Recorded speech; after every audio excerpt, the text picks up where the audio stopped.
দুর্যোধন বলল, পতিতাকে আমি স্ত্রীর মর্যাদা দিয়ে গ্রহণ করতে পারি, অহংকারটা দেখুন কেমন। কোন ব্যবসাকে আমি আলিঙ্গন দিয়ে রাজধানী বানাতে পারি, পাঞ্চাল কুমারী ভ্রাতৃবধূ বড় ভাইয়ের বউ সম্মানিয়া, অথচ বলছে আমি তাকে প্রণাম করতে পারবো না, চরণ স্পর্শ করতে পারবো না। কতটা অহংকার! গোবিন্দ বললেন, দুর্যোধন এত অহংকার ভালো নয়, লাস্ট সুযোগ দিলাম, 5টা গ্রাম দিয়ে দাও, পঞ্চ পাণ্ডবকে স্বাতন্ত্র দিয়ে দাও, যুদ্ধ বন্ধ হয়ে যাবে। মনে রাখবে, মহাভারত রামায়ণ তার সঙ্গে একটু সম্পর্ক থাকাটা আমাদের খুব দরকার। আমার মা আমাকে রামায়ণের গল্প শুনিয়ে শুনিয়ে ঘুম পাড়াতেন, মহাভারতের গল্প শুনিয়ে শুনিয়ে ঘুম পাড়াতেন।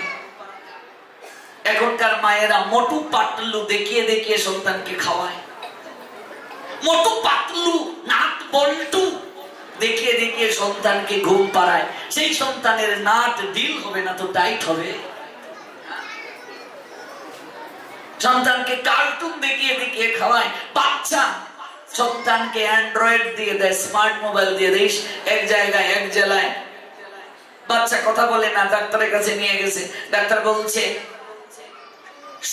এই জীবনের সকাল সময়ে, মানে জন্মের পরে বাচ্চার যে মানসিক বিকাশের সময়, সকাল সময়, এই বাচ্চা বয়স সময়টায় আপনি আপনার সন্তানকে মানসিক বিকাশ ঘটানোর জন্য সময় দেন নাই।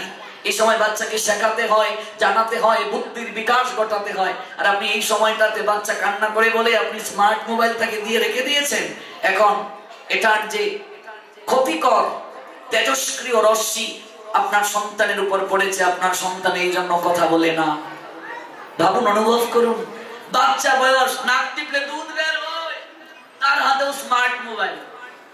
কি আশ্চর্য! সেই সকল মোবাইলে পর্ন ভিডিওর প্রতি আসক্ত আমাদের এই ইয়াং জেনারেশন। এই ফেসবুক অনলাইন আমাদেরকে এমন একটা অবস্থায় নিয়ে যাচ্ছে, ফেসবুকে 1/3 তথ্য ফেক। 3 বাচ্চার মা, সেও ফেসবুকে আইডি খুলে আই এম সিঙ্গেল। 3 বাচ্চার মা, সেও সিঙ্গেল। কোথায় যাবে? ফেসবুকে যাকে দেখলাম ক্যাটরিনা, বাস্তবে গিয়ে দেখি হে জরিনা। ফেসবুকে যে ঝাক্কাস আলী, বাস্তবে হে আক্কাস আলী। তার মানে কোনো মিল নেই, কোনো মিল নেই। ফেসবুক, ইন্টারনেট, এগুলো প্রয়োজন আছে, মোবাইলের প্রয়োজন আছে, বিজ্ঞানের এই কল্যাণ আশীর্বাদ আমাদের প্রয়োজন আছে, কিন্তু আমরা মোবাইল ব্যবহার করছি না, মোবাইল আমাদেরকে ব্যবহার করছে। যতদিন পর্যন্ত আমরা মোবাইল ব্যবহার করতে না পারবো, ততদিন আমাদের কল্যাণ হবে না। আজকালকার পোলাপানের পৃথিবীটা ছোট হয়ে এসেছে। আমি ক্লাস 9-এ থাকতে রবীন্দ্র সাহিত্য পড়ে শেষ করেছি, নজরুল সাহিত্য পড়ে শেষ করেছি। আমার মায়ের বিয়েতে গিফট কাজী নজরুলের রিক্তের বেদন উপন্যাস, তৎকালীন সময়ে 3 টাকা মূল্য। আমার পারিবারিক গ্রন্থাগারে 7 পয়সার অগ্নিবীণা, বিষের বাসি। ভাবুন কত আগ থেকে সাহিত্য চর্চা। আর আজকাল পোলাপান বই পড়তে চায় না, পত্রিকা পড়তে চায় না, শুধু মোবাইল। ওদের পৃথিবীটা ছোট হয়ে এসেছে। এই জন্য মাঝে মাঝে একটু প্রকৃতির মাঝে যাও, একটু খেলাধুলা করো।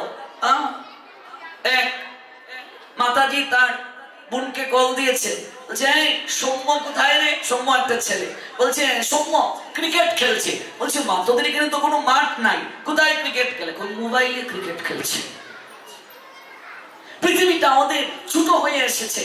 5 বন্ধু আজ থেকে 20 বছর আগে একসঙ্গে যদি দেখা হতো, ওরা গোলাগুলি করে ঘুমাতো, ওরা নদীতে সাঁতার কাটতো, আম গাছে উঠতো, পুকুরে ঝাঁপ দিত। আজকাল 5 বন্ধু যদি 10 বছর পরে একসঙ্গে দেখা হয়, 5 জনই এক জায়গায় বসেছি, প্রত্যেকের হাতে স্মার্ট মোবাইল, দেহটা এক জায়গায় কিন্তু মনটা এক জায়গায় না। এমনকি গুরু বৈষ্ণবের কাছে এসেও কি মানুষ মোবাইল টিপে। কোথায় যাবে? আমরা আমাদের পৃথিবীটাকে ছোট করে ফেলেছি। একটু প্রকৃতিতে গিয়ে বসো, আকাশ আমায় শিক্ষা দিল উদার হতে বাইরে, কর্মী হবার মন্ত্র আমি বায়ুর কাছে পাইরে, পাহাড় শিখায় তাহার সমান, ওই যেন বায়ু মৌন মহান। এই যে সুনির্মল বসু লিখলেন, সবার আমি ছাত্র কবিতা। এই প্রকৃতি আমাদের শিক্ষক, প্রকৃতি আমাদের শিক্ষা দিচ্ছে। আজকাল প্রযুক্তি নির্ভর হয়ে গেছি আমরা, ঘর থেকে বের করে রিক্সা, যান্ত্রিক হয়ে গেছে আমাদের মন। এই জন্য আমাদের পরমায়ু দিন থেকে দিন কমছে। গবেষণায় দেখা গিয়েছে করোনার সময়ে কোন শ্রমিক, খেটে খাওয়া মানুষ যারা মাঠে ঘাটে কাজ করে, জমিতে ধান রোপণ করে, ওরা ভালো করে কি হ্যান্ড ওয়াশ দিয়ে হাত ধোয়?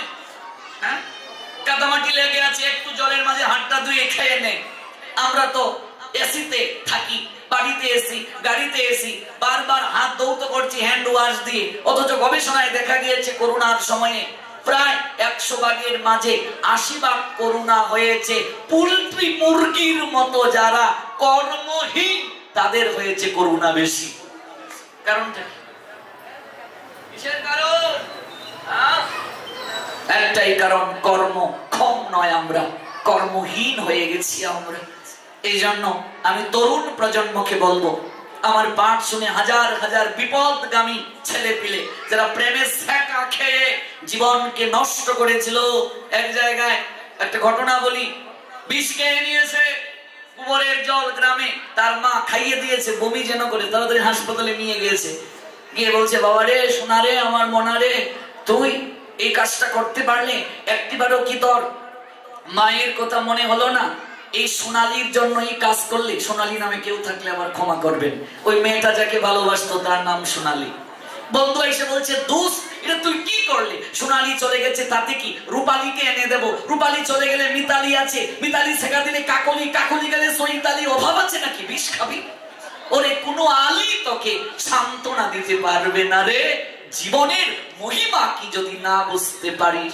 আমি বললাম, মদ খাও কেন? ওই যখন ডাক্তারি চিকিৎসায় কিছুটা ভালো হলো, এর ফলে সোনালির বিরহে মদ খায়।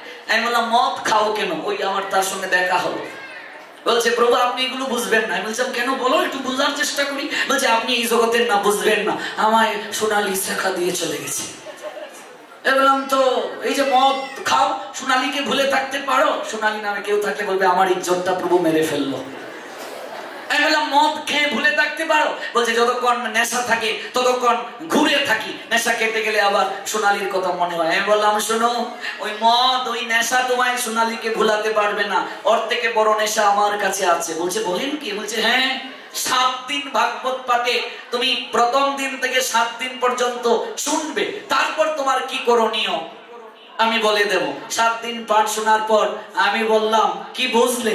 বলছে, প্রভুজি, আমার আর কোনো নেশার প্রয়োজন নেই, একজন চলে গেছে, আমার এই দুর্লভ মনুষ্য জীবন ওর জন্য আমি নষ্ট করব কেন? আমি ভগবানের অহৈতুকী কার্য করবো, আমি মা বাবার একমাত্র ছেলে, ব্যবসাও করব। বর্তমানে ব্যবসা করে, বিয়ে করে, যে একটা ছেলেও হয়েছে, আর সে আমাকে গুরুর নিয়ে সম্মান করে, বলে আমার জীবনটা আপনি পরিবর্তন করে দিয়ে দিয়েছেন। হাজার হাজার ছেলে মিলে আমার এই মোটিভেশন গুলো শুনে, ভাগবত শুনে, ওরা জীবনের দিশা খুঁজে পেয়েছে। কাজে এই যে ইন্টারনেট, এই যে অনলাইন, তার একটা নির্ধারিত সময় রাখুন ব্যবহারের জন্য। সারাক্ষণ যদি এটার মাঝেই পড়ে থাকেন, জীবন যৌবন বিনষ্ট হয়ে যাবে। যখন জীবনটাকে গঠন করার সময়, পড়াশোনার সময়, এই সময় যদি আমি মেয়ের পিছনে ছুটি, তাহলে আমার জীবন কি করে ধন্য হবে? নিজের জীবনকে প্রতিষ্ঠিত করো, দেখবে তুমি যখন প্রতিষ্ঠিত হবে, শুধু মেয়ে নয়, মেয়ের 14 গোষ্ঠী তোমার পিছনে দৌড়বে। একটা ভালো ছেলের জন্য 14 গোষ্ঠী দৌড়ে না? মানসিক অশান্তিতে মানুষ মরে। এই যে 3 ঘন্টা আগের নিউজ, গোপালগঞ্জ জেলা পলাশ সাহা নামে, আপনারা দেখেছেন কিনা নিউজটা? জানেন তো? হ্যাঁ, পুলিশের ঊর্ধ্বতন কর্মকর্তা, এই যে 3 ঘন্টা আগের নিউজ, ও গুলি করে আত্মহত্যা করেছে, আর কাগজে লিখে গিয়েছে যে আমার এই মৃত্যুর জন্য মা, আমার স্ত্রী দায়ী নয়। আমি যে আত্মহত্যা করেছি, যত স্বর্ণ আছে আমার স্ত্রীকে দিয়ে দিও, স্বর্ণ ব্যতীত যা পাবে আমার মাকে দিয়ে দিও। আমি আমার মা, স্ত্রী কাউকে সন্তুষ্ট করতে পারলাম না, আমার মাকে আমার 2 ভাই দেখবে, আর আমার দিদি কোঅর্ডিনেট করবে। এই কথাটা লেখে মারা গেল। তার মানে বোঝা যাচ্ছে স্ত্রী এবং মা উভয়ের কাছ থেকে ছেলেটা কষ্ট পেয়েছে। এই তো 3 ঘন্টা আগের নিউজ, গোপালগঞ্জের ছেলে মরে গেল। এই জন্য জীবন প্রাপ্তি। মনুষ্য জীবন দুর্লভ জীবন, এই জন্য প্রাপ্তি। এইভাবে হেলায় কাটানোর জন্য আত্মহত্যা করে যে মারা যায় তার আত্মা কোথাও স্থান পায় না।